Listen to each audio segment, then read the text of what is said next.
What's going on, everybody? I'm Tom. I'm Pat. And I'm Zach. We're best friends, and you're listening to the Reminiscent podcast. They say you can't choose your family. Well, you also can't choose which era of music you grew up in. This is a weekly show where we discuss our favorite bands from adolescence and how they continue to shape our lives today. Each week, we'll head back to the early 2000s and take a closer look at the cards we were dealt. Hi. Today is the Strokes episode.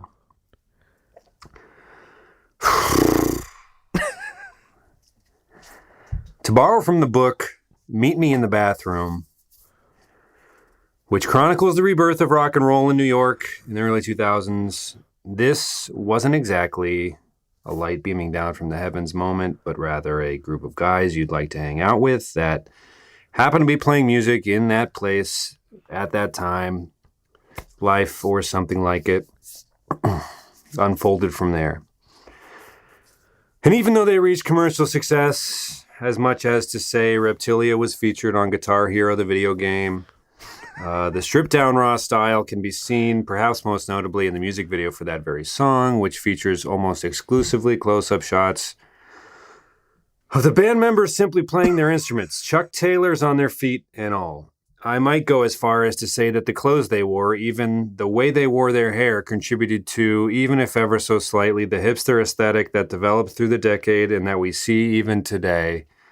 What a better place to start than Julian Casablancas himself. Pat, we don't have to do this. You sound miserable. Tom, this is a music podcast about the early 2000s. If we don't do a Strokes episode, who's ever going to take us seriously? Wait, do you hear that? Can you hear it? God, son of a... Oi! Today is the Strokes episode, to borrow from the book Meet Me in the Washroom, which chronicles the rebirth of rock and roll in New York in the early 2000s. This wasn't exactly a light beaming down from the heavens moment, but rather a group of blokes you'd like to grab a bag of crisps with and happen to be playing some tunes in the right place at the right time. Life, or something like it, unfolded from there. And even though they reached commercial success, as much as to say their song Reptilia was featured on the Guitar Hero video game, the stripped-down raw style can be seen, perhaps most notably, in the music video for that very song, which features almost exclusively close-up shots of the band members simply playing their instruments, Chuck Taylors on their feet and all. God save the Queen. I might go as far even to say that the clothes they wore, and even the way they wore their hair, contributed to, even if ever so slightly, the hipster aesthetic that developed through the decade, even as we see today. God save the Queen. God save the Queen.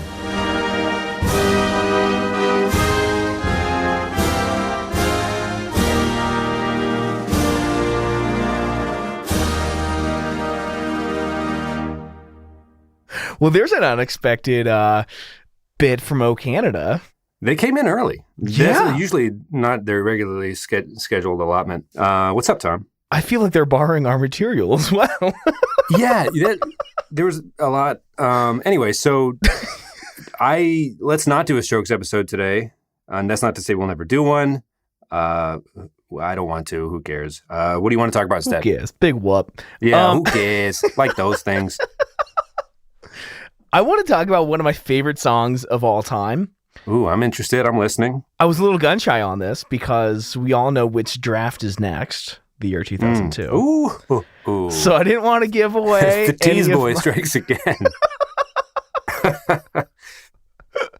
I didn't want to give away any of my first seeds. And actually, before we go into that. So wait, hold on. This is a classic from 2002? Yes, but before we go into that, I cannot be any more apologetic about my 2001 draft. 3 out of 5 songs weren't even from that year. Yeah, this is an armchair expert. We don't fact check the episodes, so really this could be. I don't know what list you've been looking at, but yeah, you have been off on a couple different. I think the first pick in the 2000 draft, which is the first draft episode all the small things, yeah. It's like that was 1999, man. That's not even close. So yeah, I think your research methods are going to have to be tidied up a bit. Yeah, don't trust the metadata on iTunes is what I'm learning. Anyone can write that. I think the only one you got right would have been the fact that we all said within the episode that Take Off Your Pants and Jacket was released in 2001. So like you had a gimme and you still got like only scored a 40% on the test. The worst part of all of that is we recorded 2 episodes back to back, the Sum 41 episode and then the draft. None of us put a single fucking song from Sum 41's All Killer No Filler on that list when we literally just stopped talking about it minutes beforehand. I'm not sure, and this might be, I'm not sure Fat Lip ranks in my top 5 from that year. I stand by my mixtape, I think. Fat Lip is probably the 4th best song of all time. Go listen to the Sum 41 episode. I think I said it all then. They're just not, they rocked hard. They had some hits. They're not something I was listening to on long car rides home. I'll put it that way. Okay. The suspense is killing me, Tom, because I need to know. What are we getting into? It sounds like we're doing a music video episode. Is that correct? Yeah. We are discussing the Starting Line's Best of Me. Whoa is right. Wow. Another one of the best songs from the era. Top 10 for me, for sure. From the year or from the decade or from your decade, life? Yeah. Whoa, okay. Okay, let me get in the right headspace. We've done a lyric by lyric breakdown of Mmmbop. We've done a My Chemical Romance music video breakdown. You can find those episodes if you want to. Mm-hmm. In a line of episodes that have performed very well with us, we're going to take on the music video for Best of Me, which... Before I came in here, I was talking to my wife, and she said, you should do one for Bedroom Talk, because that's a really good song. And I was thinking, I could not name... Well, I don't know. Primus, set us up here. For people that don't know, that need to know. So I was listening to the song pretty close to real time, maybe a year late. And around the time Bedroom Talk came out, I was still rather young, and the line, I'm gonna tear your ass up like we just got married, made me very uncomfortable. So... Just a little too young, not quite through the woods puberty-wise. I just remember being like, oh my God, like, what is he doing to that woman? Yeah, a lot of thoughts. Going to your current girlfriend like, you want to get married? There are things that people are doing. But Best of Me was like, I think this was one of the LimeWire music videos that I downloaded along with like First Date. And I just watched on repeat, man, like over and over and over. And I remember first time I heard it would have been in the computer room of my old house on 32nd Street. And I remember playing RuneScape at that time, like the first time that I played RuneScape. And this is kind of funny because when we talked about Paramore, I mentioned listening to Riot on repeat while playing RuneScape, which would have been like senior year of high school. This is like 8th grade, 8th or 9th grade, 8th grade. Yeah. This would have been 8th grade listening to this over and over alone, no friends, playing RuneScape. And were you envisioning the romance that the song describes? I was too young to understand the heartbreak. Obviously, I did have a long-term girlfriend at that time.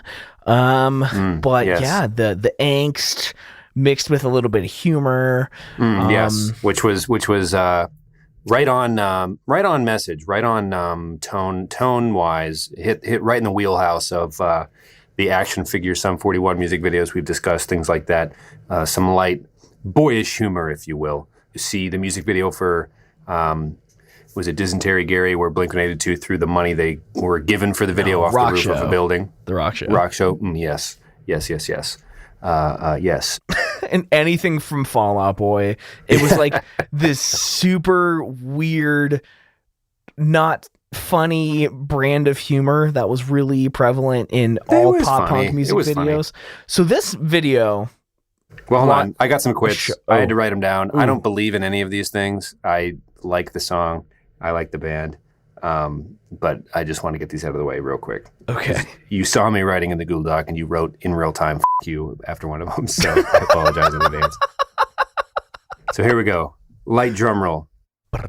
Tell me what you thought about when you were gone and so alone. More like tell me what you thought about a third or fourth song of ours. Can't be done. The worst is over. Not likely. There's another 9 songs on this album. The Starting Line episode. Yeah, the Starting Line episode. Starting Line, more like I'm starting to wonder if it'd be disrespectful to you or disrespectful to Paul Dano if he starred in the movie about this band, which you'd only understand if you knew how much I thought the lead singer looked like Paul Dano. Moving along. starting line, more like I'm starting to wonder if the dad in Say Anything was right to question a romance with an aspiring kickboxer. That's a little bit, you'd have to see the music video to, I guess, get that one, which we'll go into now, which is my segue into the fact that the basic premise for this whole video is the scene from Say Anything with John Cusack where he holds the boombox. But it's, I guess what they do right away is you open up on a shot of a girl in bed. Perhaps she's getting over a breakup, which we soon learn that might be the case. Guy rolls up wearing everything that John Cusack was wearing in the movie, boombox. And unlike the Sum 41 music video for In Too Deep, where they're listening to a different radio hit of theirs when they pull up to the pool, they're just playing the song itself, and then the tape f***s up, so it's like, oh, the CDs are what's happening now. But no, they jump the shark, skip over CDs. He rips the broken tape out of the tape recorder, tape deck, and just sets up the band. So he brings a live music performance to this neighborhood to win over the girl, and that kind of sets the scene for what unfolds, right? Well, let me say this. We watched different versions of the music video. There's also a 7-minute extended version out there. Wow. Which adds absolutely nothing except more awkward dialogue where the main 7? Yeah. Where the main character drives the band in, he turns around to Kenny and in the weirdest voice says, "Are you guys ready?" Is Kenny the lead singer? Yeah, dude. Okay. It's so weird. Are you ready? And they cut out a part of the song. Like they skip a bunch of measures of the song, right, to get to the singing after it starts. Okay, so this is the most disrespectful thing ever. They front load the whole music video with a bunch of nonsense, and then they take that time out of, like, they cut the intro in half, and then they cut the post-chorus, which is essentially the same as the intro in half again. But what's even weirder is you see the drummer playing through the intro as if it were the full version. This song is so good. Why would you sacrifice the actual song for, like, this nonsense that comes before it in the video? It does it in the extended version too. And that's what I don't understand. The extended version obviously doesn't give a shit how long it is. It's almost 7 minutes. Why not just leave the rest of the song in for the extended version? What the fuck? Like, oh. Well, I'm glad they cut it. Well, first of all, they're like, okay, do we do the thing where he picks up the band? No, they shouldn't. But it's just like, okay, it's a nod to Say Anything. That's what this music video is going to be. All you have to do is have the tape screw up. You're fine. So they realized that when they edited it to the version that many of us have seen. But the fact that they still left out a large part of the pop punk song doesn't last more than 4 minutes usually. So, I mean, that's valuable real estate, right? Well, I know that in video you pay by the minute of finished footage, or that's how some producers charge anyway. Wow. They're cutting. It was pretty low budget. They just go to a neighborhood and have some strangers walk by a dude. And it's not a very complicated shoot, I wouldn't imagine. Right. But like if you're paying by the minute and you're cutting the intro in half twice, essentially, I mean, you're saving yourself 20 seconds of finished footage. Like, how much money did they save versus how much does it piss people off 18 years later, right? Which sounds like quite a bit. Right. Dude, I'm salty, man. There's some, get your pretzels and beer cheese out because there's some extra salt going on here. That was awful. I'm sorry to everyone. Did you make that up? Let's move on. Let's just focus on the fact that it's a typical like comedy comes in threes thing, right? He's visited by I guess you could say the ghost of girlfriends past, present, and future. Just kidding, not really. But there are 3 visitors, right? He's standing outside. The band's making an utter scene. Very tight tee, scene appropriate at the time. Oh my the God, lead singer has very. And he's a bass player singing, but he has a good voice. So I feel like that was kind of common for the era, I should say. Kind of blonde hair, straightened a little bit in the front with bangs. People were messing with that stuff as we went to the middle part of that decade. The straightening and the weird bang stuff was huge. The hair is crazy in this video. Yeah, what I love, and probably my favorite part, is how the drummer is like, the drummer can be the coolest guy in the band. It happens often, but sometimes it's just fundamentally not. And he's just like, I'm going to do a totally worse version of that. Same haircut, same styling, just a touch of blonde. I'm going to wear a camo t-shirt, and I'm going to show absolutely zero emotion throughout the entire duration of this entire video. And the song hits pretty hard when you get to, I mean, every part of it, really, right? Yeah. And he just is kind of slapping along like he's playing, I don't know, like the scene in Ron Burgundy. He's like, let's take that crash ride for a walk, shall we? You know, just like, he's just no emotion at all. They kind of have every scene look covered. Camo, unexplained camo, that's definitely one. Tight t-shirt dude with goofy hair that he spent a lot of time on, probably, that's two. Guy wearing all black with one of those, like, I guess winter caps that you'd wear off to the side but had a brim, right? Yeah. Those were popular.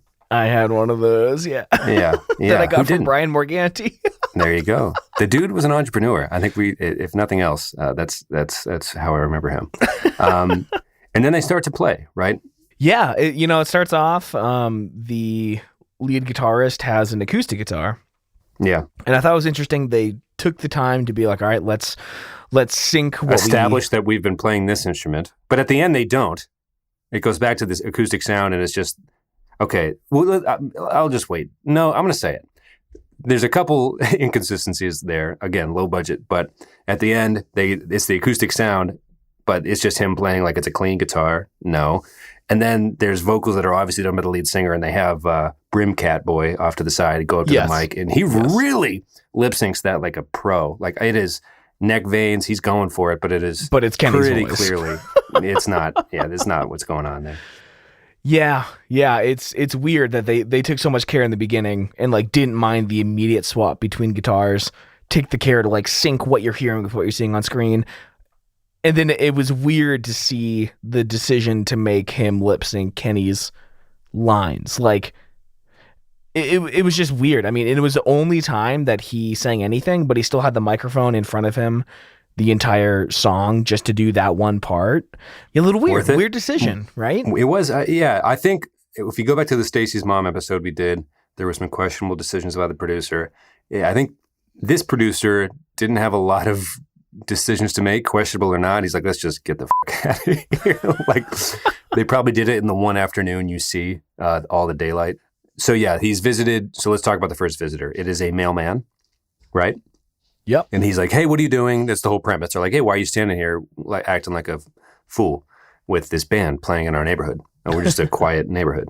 And he's like, oh, I'm trying to win this girl over. He's like, here, give her this. And he gives him what I assume is a necklace intended for someone else that is not his own. Yeah, it's got to be contraband as soon as it hits the hands of our protagonist, right? Well, also, the whole time this dialogue is happening in the form of like closed captions underneath the video, he's just dropping mail the whole time. And like, I just remember like watching this again today and being like, damn, this is actually a lot funnier than I remembered. Like, yeah, the more I think about it, like, we wanted to kind of drag the humor of the music videos of the era, but it is. We were the young teens that they were trying to make laugh, and it was obviously worked to a T, which is like, man, that necklace, that wouldn't happen. Man, he's not even holding the mail. This guy's crazy. Just like, yeah, dropping all the mail, and then he hands him this loose parcel that's like not wrapped. Yeah, it's no address. Here, how about this loose parcel? Yeah.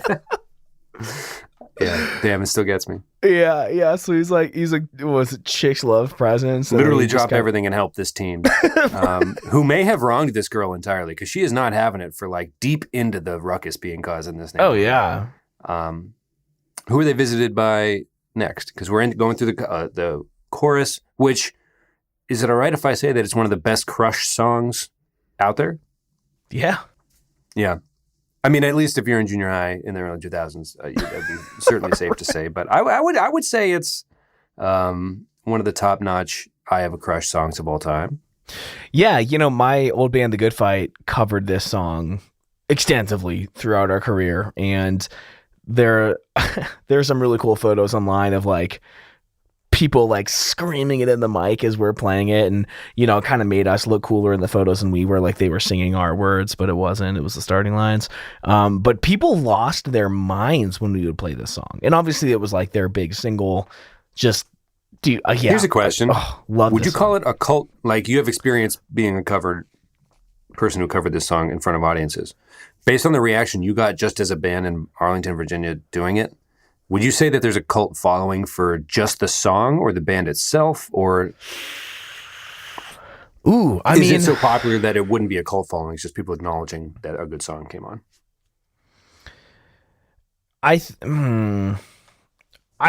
For my own personal experience, this band was a victim of LimeWire. I downloaded their singles and didn't really get the albums until later, and I actually thought I didn't know much of their full albums, but after I was revisiting Say It Like You Mean It, I actually remember front to back. Yeah, but I mean, like, and this isn't the starting line overall episode, but we're going there. How can they be a victim of LimeWire if they don't even really have the body of work to show for it? They have Bedroom Talk, which I would argue isn't even that good of a song. They have the cover of I'm Real off Pop Goes Punk, which who f***ing cares? Punk Goes Crunk is where it was at. I think everybody knows it. They have Best of Me. I would call them a one-hit wonder, except a couple albums later they dropped Island, which is to me one of the, like, their second best song, if not their best song. So they have like two good songs. Is that enough to like go on a weird nostalgia tour years later with, I think we joked about like Bare Naked Ladies always ends up in those bills and things like that, like opening for friggin', who gives a shit? I mean, I think that their entire discography was really good. I think they wrote great albums, but because of LimeWire, people only got the singles.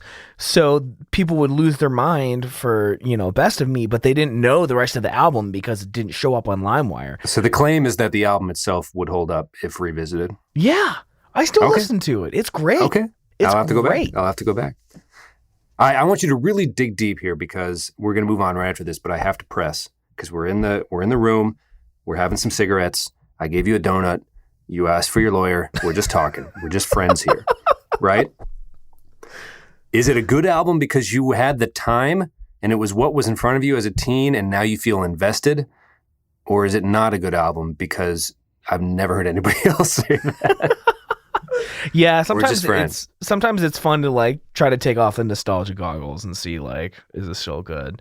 There's a song off Motion City Soundtrack's Commit This to Memory called Hangman that is such a song, but I rock out to that whole album front to back just because I have invested so many hours at this point that it would be like unwise to not have found it. Like it would have been almost sadistic to like acknowledge to myself within deep down that like a third of those songs aren't as good as, anyway, you get what I'm trying to say. I feel like I'm self-aware enough to know that why other people haven't been like, oh, I love Motion City Soundtrack too. Oh, you love like, I love Motion City Soundtrack. Yeah, I know. I can't wait till we do that episode. Hold on, little fun fact. Commit This to Memory and Say It Like You Mean It share the same producer. That is a fun fact. Yeah. I'm having a great time. Along with all of Jimmy Eat World's discography, Dude Ranch, and The Greatest Generation by the Wonder Years, which is a recent album that I think sounds like shit. But anyways, all the same producer. The producer's name is Mark Trombino. Maybe we'll get him on the show soon. But yes, back to the at least do an episode. That's a ton of work that we all like. Yeah. But so when you say this song doesn't have a cult following? No, it does. That's what I was trying to. Absolutely, it does. Yes. Absolutely. Okay. Yes. Okay. So it's definitely it gets treated as if they're a one-hit wonder, and it comes on. It's just like, oh yeah, Was it a runner-up for Song of the Summer that year? We'll probably have to address that after the 2002 draft.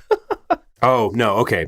Hot in Here by Nelly came out that year, so this was definitely not the Song of the Summer. No. Our researchers are telling us that we need to just simmer the down for a moment and just realize what this is. Go back to the one-liners we read at the beginning of the episode, which suggested this is just a pretty good pop-punk band. I was in the middle of delivering a line that I enjoyed too. Damn. All right. Anyway, back at it. What was I saying? I have no idea. Right. Okay. So they're visited by a group of... They look like lawn care professionals, right? They're in the big truck with the branches. Right. This is probably the part of the music video that wouldn't hold up as well years later. But they offer him some flowers, and he speaks to them in Spanish. And there are Spanish subtitles. And it's and they don't translate it. It's all just very casual. But yeah, they give him flowers. Now he has a necklace and some flowers. Flowers are a little less, the mailman who gave him the necklace. I mean, I still have questions about that, but we don't have to. Well, that might have been robbery, right? Right. No, yeah. I mean, The investigation is pending, but so are the charges, right? Like charges are, facing charges for sure at this point. Has he been indicted? I wouldn't go as far as, they don't show that in the video. There's no clues, but I think we can expect that some type of legal recourse is going to occur, right? If not in the immediate aftermath of the girl eventually getting up from the bed she's lying in to put pants on and probably say, go away. I guess they never get to that part. Oh, you're skipping way ahead, though. I'm skipping way ahead. No, just kidding. So he's visited by a third kind member of the community who is, take it away. Man on rollerblades. Man on rollerblades. Overweight man on rollerblades who is wearing clothes that are too small. Now it's getting a little campy, right? With the, they went from stolen necklace, and would you say it goes downhill, or would you say this is the best of the three humorous encounters during the song? I thought it was funny, but then, I found something on Vimeo from the music video director that made me love it even more. So the director, I don't know what his name is, but his handle on there is Bullet Train to Vegas. And he says, the guy wearing red spandex and rollerblades was my music video rep at the time. I thought it was a fitting way to immortalize him on film. And it was just like some guy that he worked with that like agreed to get into that spandex costume. I don't know if it was like planned out or anything. I like that. I don't know. I really like that. And I also like thinking... It also speaks to the budget of the music video, which I think we've established at this point was quite low. Well, it also got me thinking, like, is there like a costume designer for this video? Probably not, again, low budget, but like who went out to find that spandex and put that whole ensemble together, and then just the way it fit him? And judging by the looks of it, you would find that in like your mom's house or something, like some like Under Armour she saved from your like one half season playing soccer or something. You know what I mean? It looked, I don't know, man. It looked pretty retro. Oh, well, yeah, I don't know. Who's to say? Who's to say? Might have predated Under Armour? I don't know. Yeah, let's get again. This is a show where, again, the research, we're not going to fact check this, so we're just going to speculate recklessly about it. I find myself wildly curious when Under Armour was founded, though. Well, yeah. Well, here's the question of our time. This is our generation's chicken or the egg. What came first, Under Armour or Hot in Here by Nelly?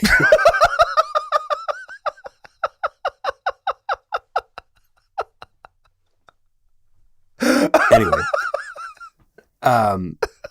so the girl gets up, right? At this point, the racket's like, I'm assuming her dad was like, can you just, what the right? Somebody's home. She stands, and I'll let you describe the scene as, it's night. At some point, stadium lights are up, and it's night. And let me ask you this, before we get to the final chorus, the We Will Kiss Girl, do you think he hits the high notes? Do you think he'd be able to sing that live, like, well? Like, do you think he's hitting it with ease and he's that talented of a singer, or do you think he was aided in the recording, or, you know what I mean? Like, there's some talk about Patrick Stump and Fall Out Boy, things like that, like bands from that era not being actually like the Taking Back Sunday lead singer, for example. Like, these aren't exactly like the songbirds of their generation, right? Do you think he did it well, or it's endearing because you probably could tell he was kind of struggling to even get that high? Well, I can tell you that I nailed it every night. Oh, I'm sure you did. I do remember also lime-wiring a live video of them playing the song at Warped Tour and being like, ugh. Did not sound anything like the recording. It's not that high, though. I wouldn't doubt that he could hit those notes. Yeah, I don't know. I don't think I've ever seen them. Is that what made it good, though? Because I was trying to think, and Cartel pops up to mind, where it's like a totally polished, oh, man. He can nail all the notes he ever sings. Yes. It's very safe pop, B rock, right?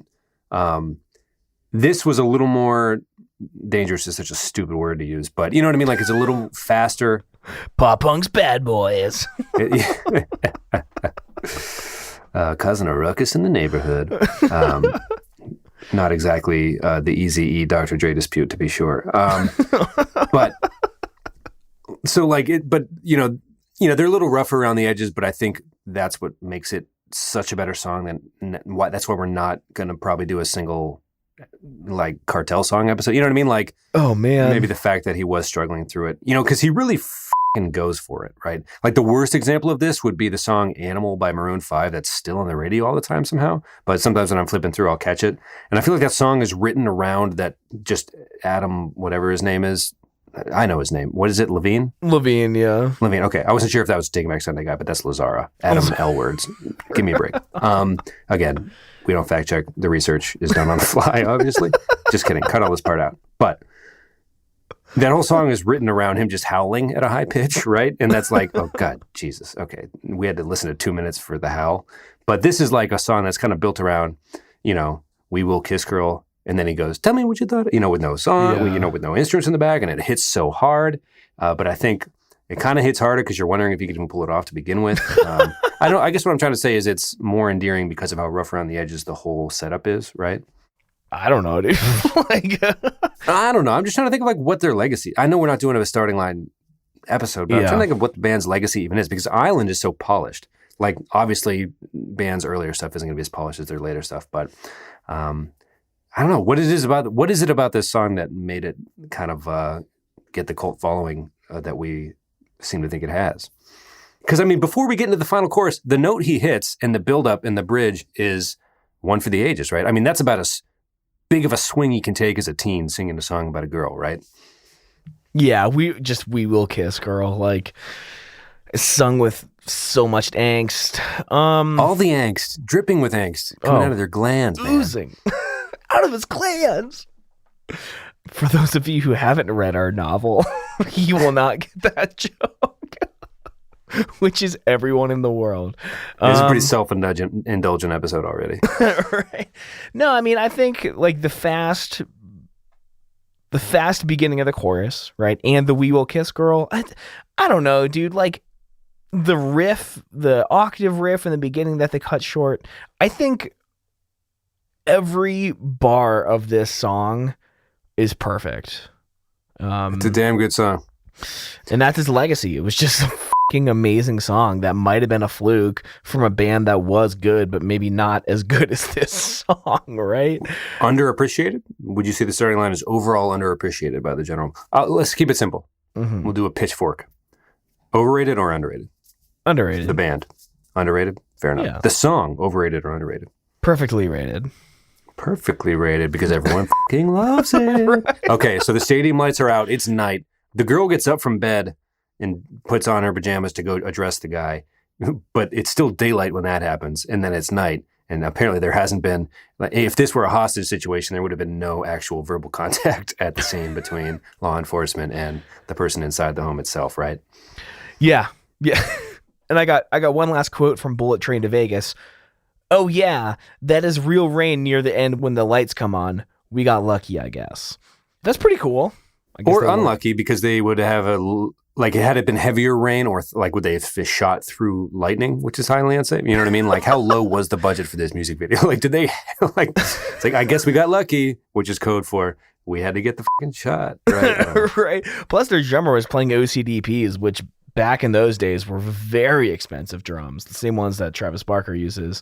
Well, he doesn't show emotion, but he's the type of guy that would polish every fucking millimeter of those things. Just like, yeah, I like to play like a Garth thing off Wayne's World or something. Right. I love rock and roll. I love playing in this band, the starting line. Rock is my favorite thing. Don't you see what I've done with my hair? I live a rock and roll lifestyle. So the girl puts her pants on and they leave that shot on her crotch for 3 seconds too long. Yeah. But I remember being 12 and being like, oh my God. They cut out an entire portion of the intro to the whole song, and yet it seems like a third of the music video is her standing up and you see a very specific portion of that person in the shot, and neither is any appendage or face. There's no legs, no arms, just center, I guess you would say. So they pretty much bash it into your skull what they're going for on that one. But continuity is obviously not a freaking priority because it becomes night before she even Here's my question, and riddle me this. Do they even talk at any point during the entire music video? Do we even see if there's a resolution other than the next morning the neighbor yelling, shut the fuck up when all the music's over? Does the guy and the girl actually talk? Well, so this is what's interesting too, the difference between the extended version and the regular version. The extended version ends with the girl turning down the photo of the two of them on the bedside table and then kind of walking away, and the guy is standing there wearing a starting line shirt looking dejected. In the shortened version, which I kind of like that, because it's like, if this were an actual hostage situation, it's now starting to seem like one, based on how many people are just involved with this poor teen girl's life, who probably just didn't want to be like dating, like didn't want to waste the whole summer on this one dude who obviously was batting a little bit out of his league. I think that's pretty clear. But so maybe she was just getting up to go to the bathroom, but still the shot that was a few seconds too long of her just kind of, yeah. If they don't even speak, there's no, like, they don't explain it. Like, they don't go back to it, right? So from a film perspective, the continuity here, it's just not there. It's just not there. Right. So yeah, I get super angsty with the rain. It ends, the shortened version ends with her flipping the picture down. Right. So she's done. She's not having it. She broke up with him, right? Right. And then, or maybe he cheated. I don't know. Does he deserve her?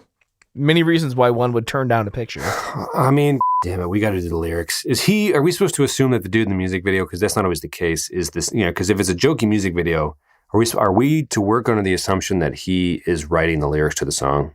Ooh. You know what I mean? No, well, I think because he had the tape, he was like, oh, this is the song that would make her think twice. And somehow okay, tell me what you thought when you were gone and so alone. Like, she was what, a semester abroad? And she texted him that she was sad or some crap, but she was probably having the time of her life. Let's get genius lyrics on this. Oh, damn it.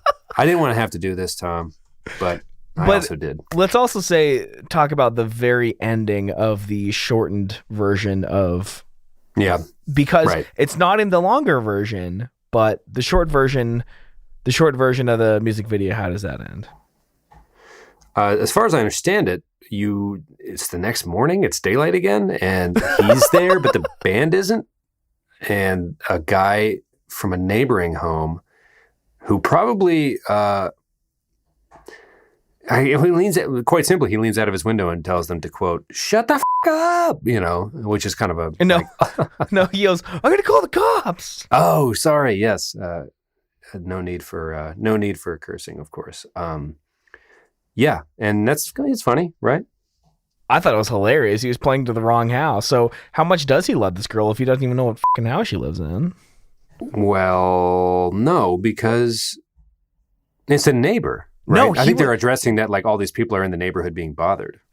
I don't think so, because the dude yells at him. He looks up surprised, and when it shows our protagonist from the other angle, he's still looking straight, which would insinuate that he's looking. God. I think he was playing in front of the wrong house. So they're just showing the girl who's in a different neighborhood not hearing any of this? Across the street, I think. Well, I don't know. That raises some questions, because she obviously isn't impacted in any way. There are no signals. As far as we know, she could be in a different state.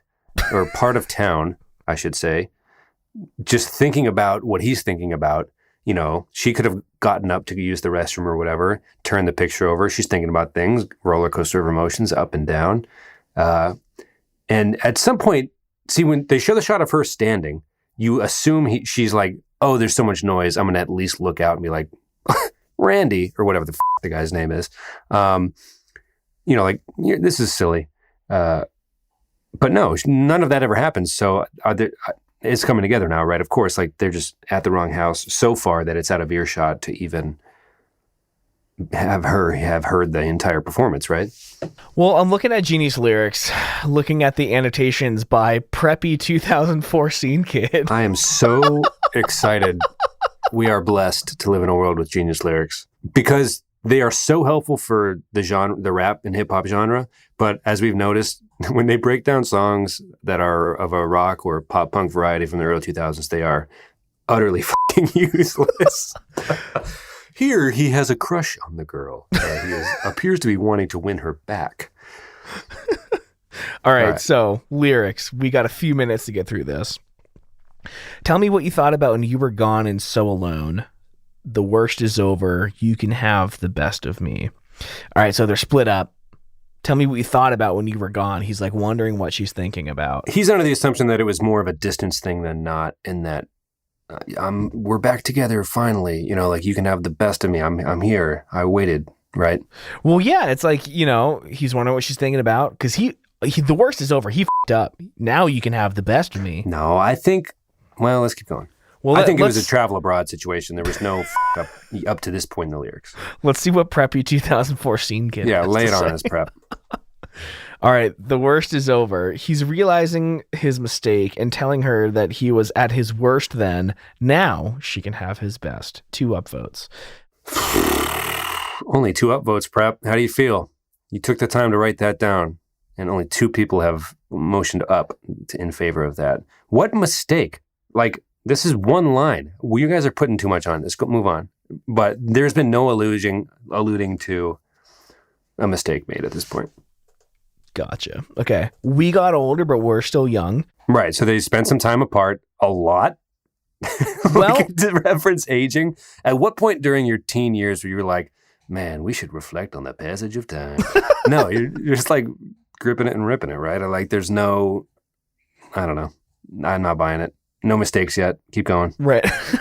We never. Also, too reflective for, obviously he's more into this than she is. I'm not, let's just go back home. Just sleep on it, bud. Like, why don't you tell the full band to put their instrument away? So apparently Kenny, the singer, wrote the lyrics to this song when he was just 16, and the music came together much later. So this is coming from a very young perspective, which is interesting. Anyway. It's a great song. I think we've established that, but let's rip through the lyrics and make fun of everything. Wait, what the f***? Now this says this came out in 2003 when I just checked Wikipedia and it said 2002.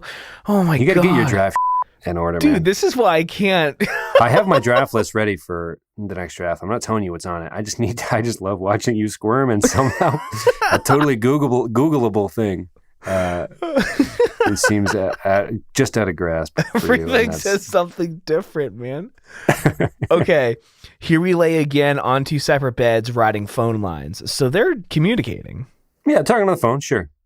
Okay. Which is, I don't think we see a cell phone in the music video, but there's a tape player in someone's house he grabbed to get on his way over. So these are true 90s kids, if you know what I mean. All right. Preppy 2004 Scene Kid says, before texting, people chatted for hours on the phone. Sometimes they even laid in bed to talk with one another. Riding phone lines is a shout out to the way this information traveled by legit line from city to city. We're not worthy. All right, keep it rolling. To meet a familiar voice. Preppy 2004 Scene Kid says, they're both remembering their love for one another. The voice he hears makes him remember the love they shared before.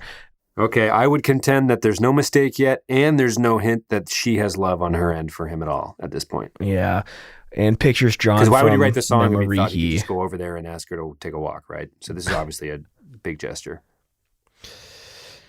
Yeah, I mean... Mistake or no, in my opinion, she's coming back from a trip of some sort. They've only been talking on the phone. There's distance. He was 16. I don't care. The lyrics are the lyrics. And keep going.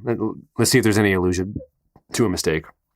We'll never get out of the feeling that we won't... Wait, what's that part of the chorus? We never grew out of this feeling that we won't give up.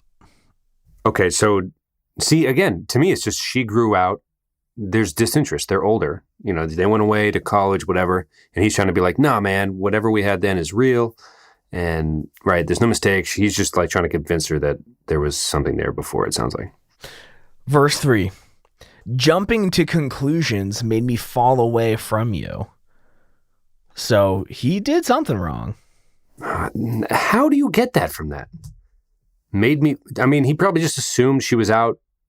She went away. They're not dating. Jumping to conclusions, he's probably jealous or whatever, so he went out, whatever. She obviously isn't interested. She's not writing a song to him when she gets back. It's just like, well, maybe, I don't know. Maybe, okay. There's another version of this where she's not talking to him because when she got back, she found out he did something, right? I'm so glad that the truth has brought back together me and you. Okay. Which is, I always love that part of the song. It's a catchy song. It's a good song. Have we mentioned that yet? Very little coming from Preppy 2004 Scene Kid on this verse, which we need the most help with. Preps. When we need you the most, there's only one set of footprints on the beach, and you're not carrying me, you son of a bitch. And down at the bottom of this page, right underneath where it says release 2003, it says Say It Like You Mean It 2002. Dr. Megorium's Insano Emporium or whatever. So, all right, let's keep rolling. Has brought back together me and you, the truth. Okay, so no transgressions, right? Well, there was a previous transgression. I think the brought back together is like, okay, we're communicating, but no, the you still truth don't is wanna that be nothing with me. happened. Maybe she thought he did. I don't know. I don't think they're actually but he's back saying together. they're back together now. This song's all over the place. People Let's can keep say it whatever rolling. they want. They can say, yeah. Man, oh God, people know the lyrics. It's No, finish it. I need to hear it. oh, there's so much more. Read it fast. We're sitting on the ground and we whisper, say what you're thinking out loud. Okay. So I guess neither of them, they're in the same space. So they're back together. What a dumb song. Well, they're wondering, how do you feel about this? Should we get back together or should we not? And at the same time, 1, 2, 3 will say what we think. Yeah. Yep. I think she's going to say no. You had your chance and you blew it. You kept jumping to conclusions and made me fall away from you. Well, I wasn't out in Europe doing stuff with other people. This isn't Jude Law on a semester abroad. This isn't brand new. This is just feel-good, romancy summer songs. Oh, God. But then the next song in this album, A Good Night's Sleep. Woo. Wow. Speaking of angst. Wow. I was going to say, had an impact on you, my man. This album is so good. I'll have to listen to it. Oh, it's so good. Let's finish the lyrics. I mean, it goes back to the chorus and then the quote-unquote breakdown. Turn our music down and we whisper. We're sitting on the ground and we whisper. We whisper. I think that's where the guitarist singing the backups came in, right? I'm not sure. We're sitting on the ground. The next time I'm in town, ooh, interesting development. Now he's out of town? It's just some jet-setting 16-year-olds. Where when you were 16, how many appointments did you? I don't know. Other than Thanksgiving with your aunt or something, you know what I mean? They're too young for college. What? Yeah. Oh man, such a good song. Oh man, when you were at lacrosse camp, I thought you were getting busy with somebody, so I held hands with somebody else. I'm kind of realizing the stakes. Let's just get through this. Yeah, no, we're done, man. That's it. Chorus, that's it? Okay, outro, yeah. No transgressions. They were just, he was 16. Hey, did something bad happen? And he said, no, the truth has brought us together. Yay, we're laying on the ground. Do you like me? Yes, let's say it together. We do. And then they kiss, and that's it. But and then he goes out of town doesn't too. line up with any of that. So I'm confused. No, yeah, dude. definitely more, well, they aged, they shot the music video 4 years after the lyrics were written, apparently. So, and the shirts got tighter for sure. For sure. So, for sure. I think that's, you want to, do you have anything to close out the show? Because I kind of want this one to roll right into what we were going to do next. What are we going to do next? Just hit the intro to the other show. Intro to the other show? Just roll it. Let people get a taste. What is it? The fun project we have coming up. No, I'm seriously asking you what. Oh. Sorry, I thought that was good radio. Yeah. Yeah, let's play, I guess, a few minutes of our other podcast, Pod Carnage, which is the platform we are using to talk through what we're doing with our anti-novel series, Run Carnage. You can find that at podcarnage.com.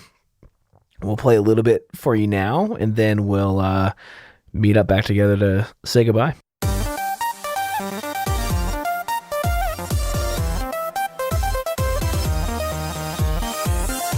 What's up, nerds? I'm Gene the Nerdy Octopus, and you're listening to the Pod Carnage podcast. Motherfucker.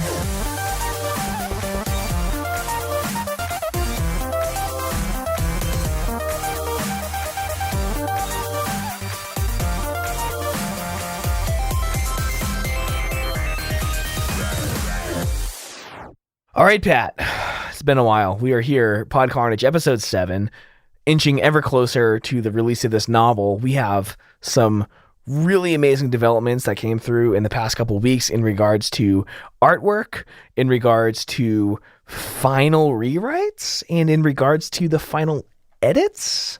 I wouldn't call it the final edit, but I will call it the final edit. Sure.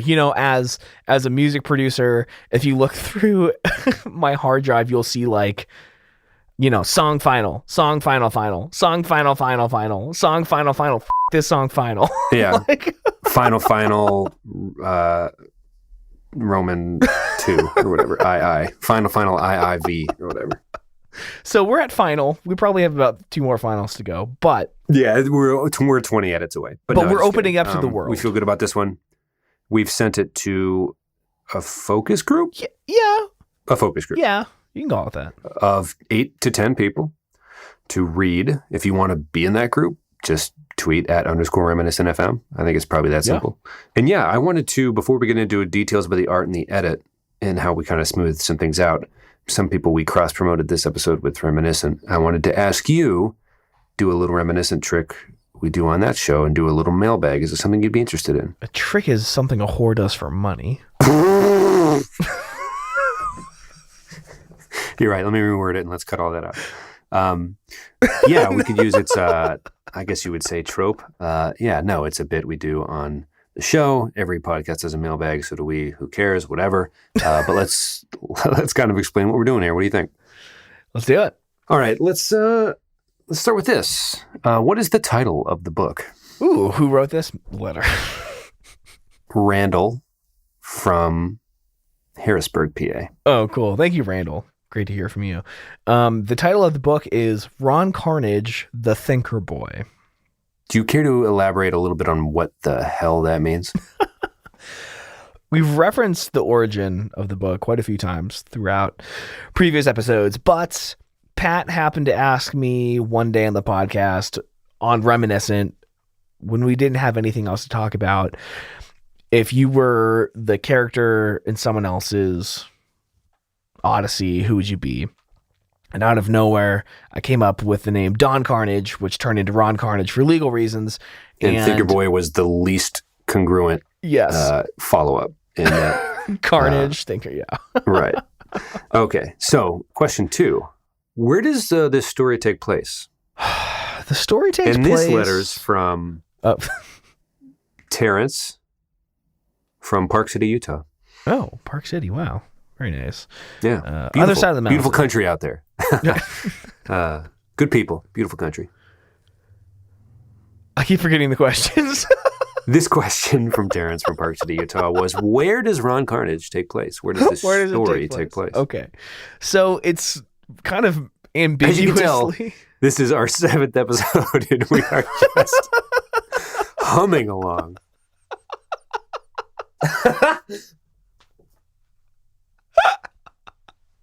So the story kind of ambiguously takes place in what I imagine to be 13th century, kind of Celtic, but the town is the town of Leon. We don't have a name for the region yet. That will be fun. The town is called Leon for no other reason than we wanted to have bridges that go over a river, and then we would call them the Leon Bridges, named after the artist, of course. And yeah, slightly medieval, little Renaissance, and some Irish influence. Yes. Question number 5 or 6, I've lost track. In this question, I've lost track and tact. This comes from Terry Bradshaw, the former Pittsburgh Steelers quarterback. Oh, Terry. His nephew named Gerald, who lives in Allentown. And he asks, how many cephalopods are featured in the anti-novel? There's one cephalopod. And actually, we haven't... I keep forgetting it's actually in my studio looking at it right now. A really amazing illustration of Gene, the nerdy octopus or whatever the f***. And yeah, he is in modern day Los Angeles at the time, which is another interesting part about, when and where does this book take place. It kind of weaves in and out of different characters and their dreams. And Jean plays a pivotal role later on in the novel, but for the first, 20 chapters or so, we're just kind of catching glimpses, not knowing how the story is going to eventually weave together. But yes, one cephalopod, Jean.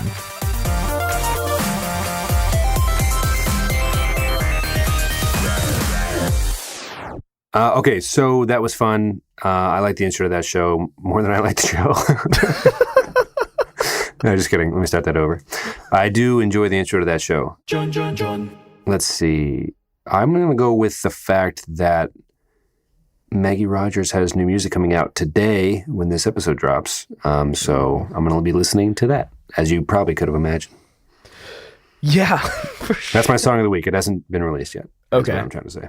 August Burns Red did a cover of the Legend of Zelda theme song. And if you don't know August Burns Red, they're like a metalcore band from like mid 2000s, I guess. Still, I guess they've been doing stuff since, but they came back on my radar after that. And I listened to their video, and it was funny because they did this little like comedy bit at the end of it that was like the bad acting, the kind of weird joke from the era which they were a part of. It was really funny to see. Before initially we were going to be discussing the humor behind this video, but we ended up just kind of liking it. So yeah, I don't know. It's a killer song. I love Zelda, so I'm going to give that one for this week. Sounds good to me. Also, did you notice I sounded a little different this week? Was there anything there? I think there was... Yeah, I was going to ask you about that. What possibly could be impacting your diaphragm and vocal cords in this way? I got a new chair. You got a new chair? Little throwback to like episode 5. Is that how it went in episode 5? Something. I was like, Pat, do I sound any different to you? Like, it was so dumb. But my yeah. audio has been impacted by t-shirts and socks and books and sweatshirts. And yours has been impacted only by the fact that your sitting position has changed slightly twice over the course of 2 years. Oh, dude, I went from legitimately the cheapest chair I could find on Facebook Marketplace to like a legitimate, like super nice chair. It's how you make your living. It's where you spend most of your time. Yeah, I was having such bad back pain, and I've never bought like a chair for more than like $10 before. So when I was looking for like a legitimate, like I was looking at like gaming chairs and also office chairs, the price tags were quite concerning at first. But yeah, I spend upwards of 14 hours a day sitting here, like 4 or 5 days in a row. So I went for it, man. I feel like I sound more confident. I'm leaning back. I'm rocking a little bit. And I hope it improves the quality of the show. It's like in the show Recess when Mikey is inside the bathroom stall. He sings like Robert Goulet. This is your bathroom stall. Your voice is just velvet. Sure. That reference was for everyone because everyone loved that show and has the same pop culture taste as me. All right, goodbye, everybody. Love you, dude. Love you, Tom. All right, everybody, as always, thanks again for listening, and thank you especially for suffering along all the bits we did this week. I know it was a long one, but I don't know, man. Best of Me, it's a great song. Is it the greatest song of all time? The greatest pop punk song? Is the starting line a one-hit wonder? I violently disagree, but tweet at us at _Reminiscent FM. Let us know what you think and how this song impacted your life. All right, until next week. Love you guys. Bye.